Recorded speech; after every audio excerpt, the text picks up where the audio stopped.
बिहार दरोगा 1799 के प्रीलिम्स का रिजल्ट आ चुका है और उसके बाद लगातार छात्रों के यही कॉल मैसेज आ रहे हैं कि हमारे इतने नंबर थे, नहीं हुआ।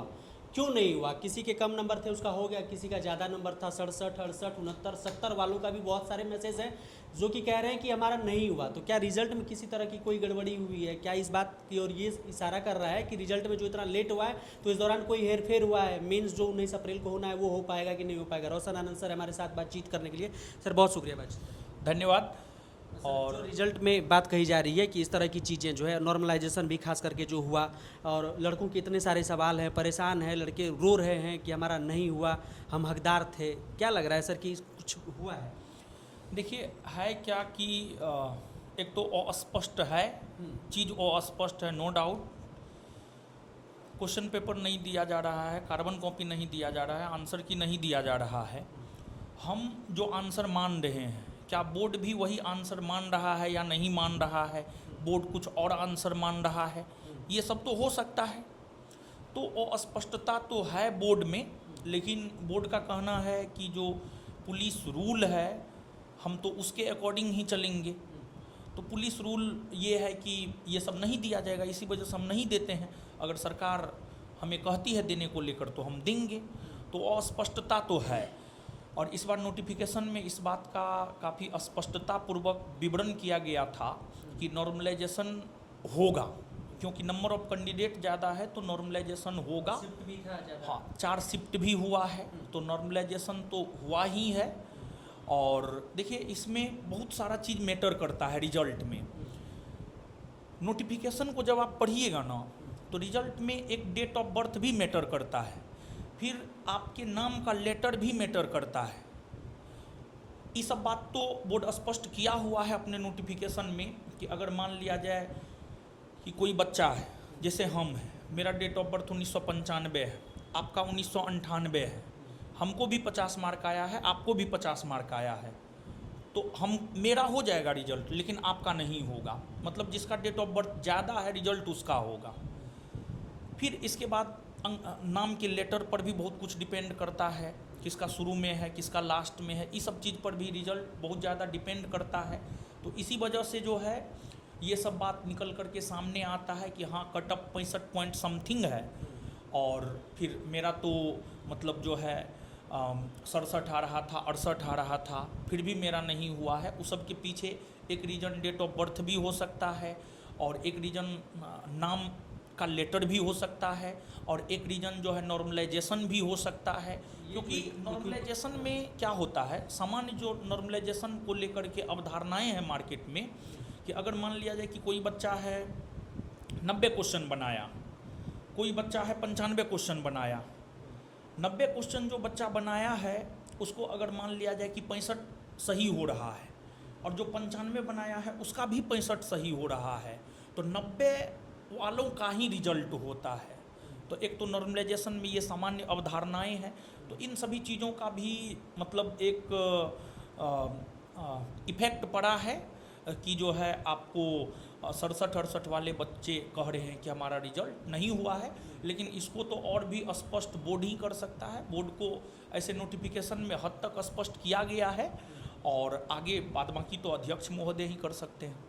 सर जो इक्वी परसेंटाइल जो लगाया गया उसके तहत जो किया गया सर नॉर्मलाइजेशन, तो इससे पहले जो सेंट्रल लेवल के एग्जाम में एसएससी में जो इस तरह की चीज़ें होती थी, तो वहाँ भी होता था, बहुत सारे ऐसे लड़के होते थे जिसके इंग्लिश में चाहे मैथ में 200 का जब पेपर होता था मेंस में, तो उस टाइम बहुत सारे लड़कों का सिलेक्शन नहीं हो पाता था।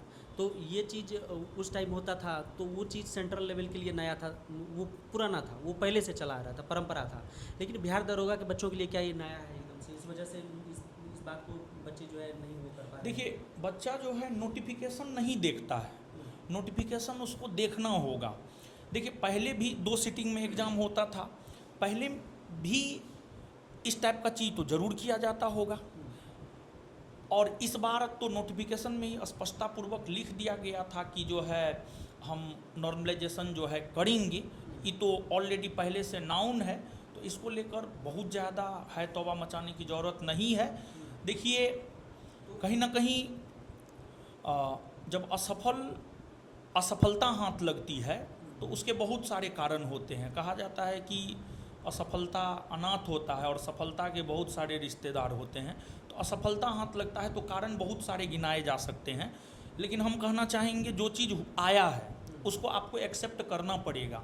आप एक्सेप्ट नहीं भी कीजिएगा तो उससे बोर्ड को कुछ नहीं होने जा रहा है। जो ठोका पीटा हुआ बात है, आप आरटीआई मांगिए, आपको कोई जवाब नहीं मिलेगा, आपको इसको एक्सेप्ट करना पड़ेगा।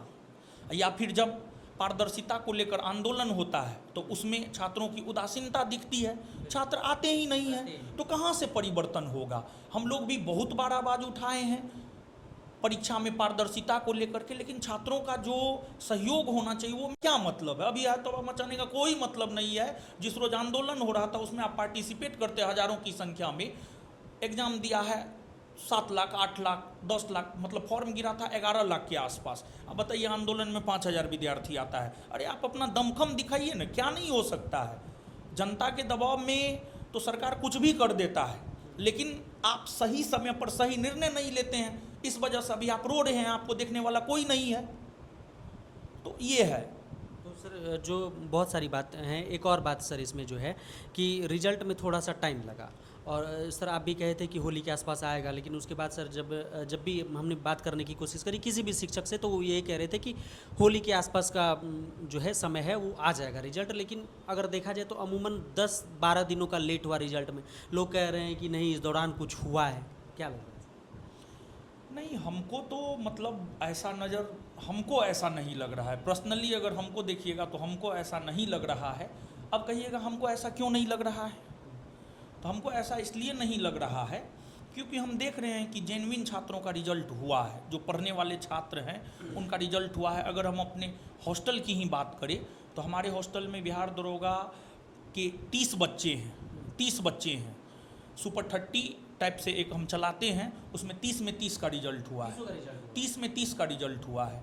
सब 1.5 साल 2 साल से लगातार तैयारी कर रहा था है सब कुछ। जब ठीक है मेहनती बच्चों का रिजल्ट हुआ है, तो रिजल्ट में उस टाइम देरी क्यों किया गया?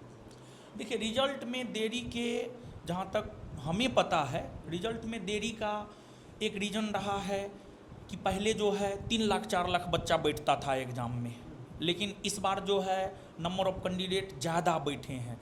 इस बार जो अभी रिजल्ट आया है उसमें दिया हुआ है 7 लाख के आसपास बच्चों का जो है OMR चेक हुआ है, और लगभग 30,000 के आसपास बच्चा जो है डिस्क्वालीफाई हुए हैं। मतलब कोई कदाचार करते हुए, कोई हिंदी पैराग्राफ नहीं लिखा, कोई अटेंडेंस नहीं बनाया। तो ये सब छटनी में मतलब एक प्रोसेस जो है, इस बार नंबर ऑफ़ कैंडिडेट ज़्यादा होने की वजह से जो है प्रोसेस थोड़ा लंबा हो गया। और दूसरा फेस्टिवल भी आ गया था, होली जैसा महत्वपूर्ण फेस्टिवल भी आ गया था, उस वजह से भी आपको देरी हुआ है जहाँ तक हमें लग रहा है। देखिए, बोर्ड साफ सुथरा, मतलब रिजल्ट को लेकर के हम देख रहे हैं कि मतलब साफ सुथरा है। अगर मान लिया जाए कि धांधली होता तो फिर जो जेन्युइनली बच्चे हैं पढ़ने लिखने वाले उनका नहीं होता। अगर पढ़ने लिखने वालों बच्चों का नहीं होता तो हम कह सकते थे कि हाँ धांधली हुआ है। और देखिए, जिनका नहीं हुआ है नो डाउट आपके लिए दुख की घड़ी है, लेकिन आप ईमानदारी से अपना मूल्यांकन कीजिए। कहीं ना कहीं कुछ ना कुछ कमी रहा है, जो भी कमी रहा है उसको पहचानिए, और पहचान करके एक तो सबसे पहले आप एकांत में बैठिए और एग्ज़ाम के दौरान आपने कौन सी गलती की, एग्ज़ाम से पहले आपने कौन सी गलती की, उसका मूल्यांकन कीजिए। स्वयं मूल्यांकन कीजिए, आत्म मूल्यांकन कीजिए कि हमने कौन सी गलती की है, और जो भी गलती आपने किया है उसको एक सेक्रेट डायरी में लिखिए, और उसके नीचे ये भी लिखिए कि इस गलती को आगे हम अपने किसी भी दूसरा एग्ज़ाम में नहीं दोहराएंगे। और अभी बच्चों के पास तो मौका भी है, BPSSC बोर्ड के द्वारा जो है 2-3 नोटिफिकेशन जारी किए गए हैं, तो उसमें भी मौका है कि आप अभी अपने में सुधार करके जो है बेहतर कर सकते हैं आगे। 19 अप्रैल जो प्रस्तावित एक डेट सामने निकल कर आ रहा था, हालांकि नोटिफिकेशन में भी दिया हुआ है कि तीसरा सप्ताह, लेकिन डेट उसमें जो है स्पष्ट नहीं किया गया। तो सर क्या लग रहा है कि कितनी संभावना है? 19 अप्रैल को मेंस हो जाएगा। आज पेपर में भी दिया हुआ था 19 अप्रैल को मेंस हो जाएगा। पेपर में भी दिया हुआ था कि आज रिजल्ट आएगा, तो आज तो रिजल्ट आया ही है, तो पेपर में 19 अप्रैल दिया हुआ है। और 19 अप्रैल को पिछले दिनों जो है एक पेपर भी वायरल हुआ था कि 5 जिला में जो है मेंस करवाया जाएगा, तो उसके लिए जो है DM से जगह मांगा गया है, स्कूल कॉलेज। तो फिर 19 अप्रैल को एकदम हो जाएगा। बाकी ये रिजल्ट जो है कोई बदलने नहीं जा रहा है, जो है एज इट इज आपको एक्सेप्ट करना पड़ेगा। एकदम एक्सेप्ट करना पड़ेगा, चाहे आप रो करके एक्सेप्ट कीजिए, हंस के एक्सेप्ट कीजिए, एक्सेप्ट करना पड़ेगा, क्योंकि बोर्ड का रवैया ऐसा है कि आरटीआई का भी सही से जवाब नहीं दिया जाता है, तो फिर एक्सेप्ट तो करना ही पड़ेगा। इसमें जिसका नाम है वो सफल है, जिनका नहीं है वो असफल है। इस चीज़ को आप जितना जल्दी एक्सेप्ट करके अपने आप को ओवरकम कर सकते हैं, अपने आप को ओवरकम कीजिए और फिर से तैयारी में जुटिए। 2-3 वैकेंसी भी है, रोने से कुछ नहीं होने जा रहा है, अपनी कमियों में सुधार कीजिए। बहुत शुक्रिया। धन्यवाद।